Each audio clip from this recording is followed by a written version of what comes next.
say na ma na ma get you ya na ni ya no go kan lo ola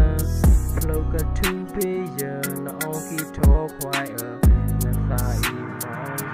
ma ya pe long na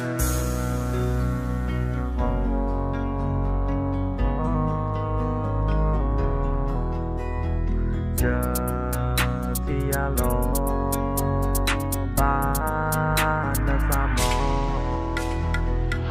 đi lòng phao mà giờ sao yêu song cụ rồi đom nha đi nè ở trong sao yêu song nhắc lo cụ lòng bị mình on nà lẽ đi nè lo khó đi qua ở song đi ninh đi ai bán nè sao mà giờ ô tô long khai ba giờ ta song mình nè lo khó lỡ đào cho lại sao khó qua đi kinh này thao vậy nè đi ở gai ở trong lẽ khai yêu nó mà u ya khoai nè ba chân nè đi story them u ya khoai đăng mà khoai nè đi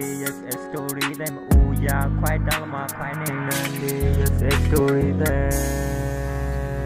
no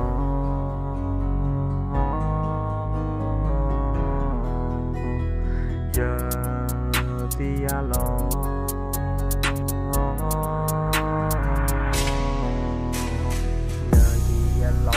Hãy subscribe cho kênh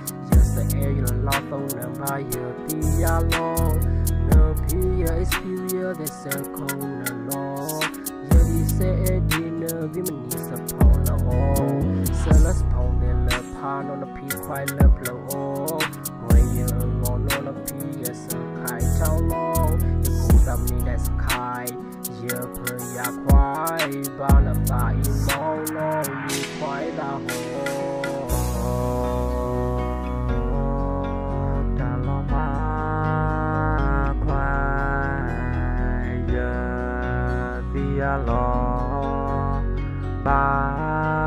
để không bỏ lỡ